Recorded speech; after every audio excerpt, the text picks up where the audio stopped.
Okay, everybody, I know for a fact that everybody should know what kind of time I'm on. So what I'm doing tonight is something called the reading, number 2. So I'm looking at the data, and so the data is the lock, overcoming our buried pain remembrances.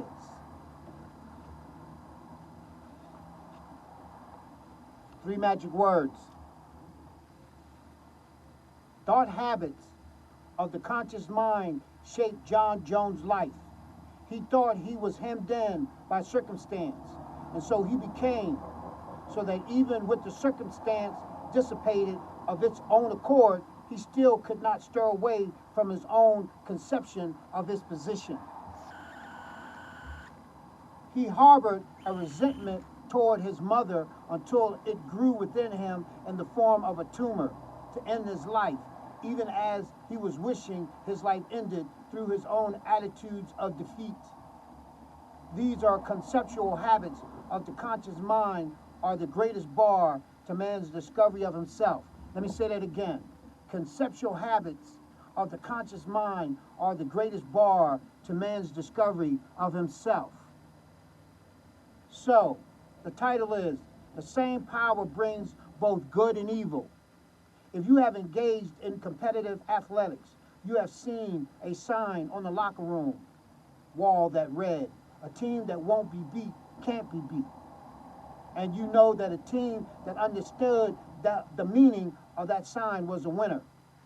If you are a businessman, you've heard it said, think big, do big. And you know that the men who operate on this premise do big things. If you are a member of a family, you have seen the power of faith work miracles in an illness and financial insecurity and birth and death and all of life's events. If you are a member of an organized religion, you have seen the tremendous power of prayer. If you have ever in your life been faced with a crisis, you know the calm inner self you have turned to in a flash, which has rewarded you with an answer in an instant. Everyone has experienced this power to some degree. It is not so securely locked away that each human being does not touch it during some period of his or her life. Yet, strange to say, the vast majority of humanity shrug it off as perhaps only a fortunate circumstance, a coincidence, a piece of good luck. It is important for you to remember every day of your life that the same power that brings you good fortune brings you bad fortune, and it does so according to how you use it. Let me say that again. This same power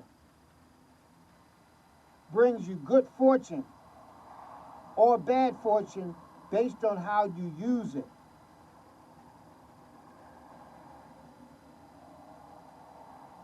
The only reason it brings so little good fortune to the great mass of people is that they do not know it exists. Use it, but sparingly, and use it the wrong way. Their conceptions of themselves are locked in the subconscious mind, and just as surely as the earth rotates, their futures are mapped out according to these conceptions and thoughts. The only way they can become free to achieve success and happiness and health is to arrive at a truth, unlock the lock, discover the key. Boy, somebody gonna discover this, and it's on to the races, for real. It says, the mind that never sleeps. Perhaps you do not know or truly understand that the mind of man is not only memory and reason such as he exerts when in a conscious, active state. There is in man a mind that never sleeps, that is constantly active with untold reservoirs that have never yet been plumbed. A mind of such infinite capacity and power that it could not possibly belong to one man alone. This is the subconscious mind, as sharply delineated from the conscious mind. That means separate, yet together as one, when you know how to use it. The advent of psychiatry has told us a great deal about this subconscious mind. We know, for instance, that its memory is perfect, not just for important facts, but for every shade and detail and scene ever experienced. That skilled psychiatrists can run back 20 years in a patient's subconscious, eliciting a scene from him when he or she was 6 years old, and lo, the scene unfolds with color, sound, and detail such as could not be recorded on photographic film. A bird song fade on the summer air, the soft rustle of maple leaves drying on the grass, the distant rumble of a train, the grimace of a countenance, the movement of a person, words, inflections, all exact, even to emotional impact. And yet, there is a scene that the conscious mind has long forgotten. Psychiatry, concerned with restoring people to mental health, has run back along the time track of the subconscious mind, probing for emotional sore spots when exposing them to the patient's conscious mind so that he or she can rationally judge how trivial they are. Varying degrees of success have been achieved in the restoration of mental health by such methods, and certainly enough to have merited the procedure. Sometimes disaster has occasioned when a serious rejection of the conscious mind has been elicited from the subconscious and submitted to the patient, who in terror at this exposure has lapsed into hysteria or a stony depression, so great have been the emotional conflicts aroused. But this probing of the subconscious mind has unearthed a vast store of up to this point unknown material. Under deep hypnosis, patients have described noises and surroundings that could have been experienced only in the womb. In the same manner, there have been patients who have described scenes and times that would have been impossible for them to know or witness. A previous life, some other person's life, thought transference. Perhaps the psychiatrist has occasionally laid it to static on the time track of the subconscious mind. But the existence of such phenomena is indisputable.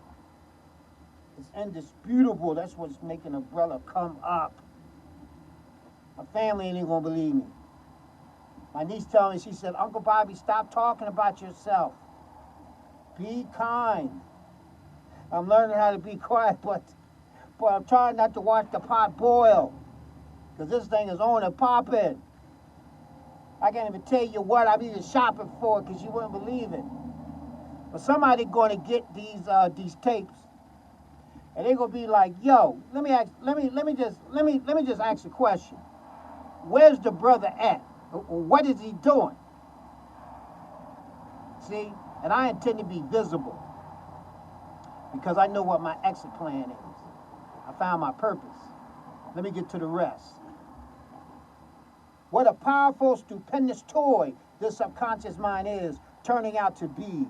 Games played in parlors are now assembling in the laboratory. The psychic who can foretell the future, the thought reader, the hypnotist are falling under the scrutiny of the microscope, measured, numbered, weighed, counted, tabulated, and cross-tabulated. They all add up to one thing. The subconscious is the most powerful, creative instrument in the universe. It spans space and time, manifests form from substance. Yeah, let me say that once again. It spans space and time, manifests form from substance, reaches out to all knowledge, and it exists in every man. That's why what I'm talking about is so powerful. See what I'm saying? I'm going to get me. You know, I got a daughter and son that I'm still working at, working on. You know what I'm saying? My God just blessed me the other day that I can hardly believe it. You know what I'm saying? And man, I'm on it. You know what I'm saying? Yeah. Ain't nothing like faith. Ain't nothing like asking the big G, the big O, the big D. Lord, I don't have faith right now, but could you increase that for me, please? That's all you got to do. See, because you have free will. See, God don't get with us, we get with him. He already got the power. Right? He don't even need no worship. Man, I'm on it. Somebody going to get this. But look, but I'm going to step up my game anyway. I already know what kind of time I'm on. But somebody going to find these videos. They're going to be like, you know what, for real? Yeah, yeah, I believe it. Peace and blessings.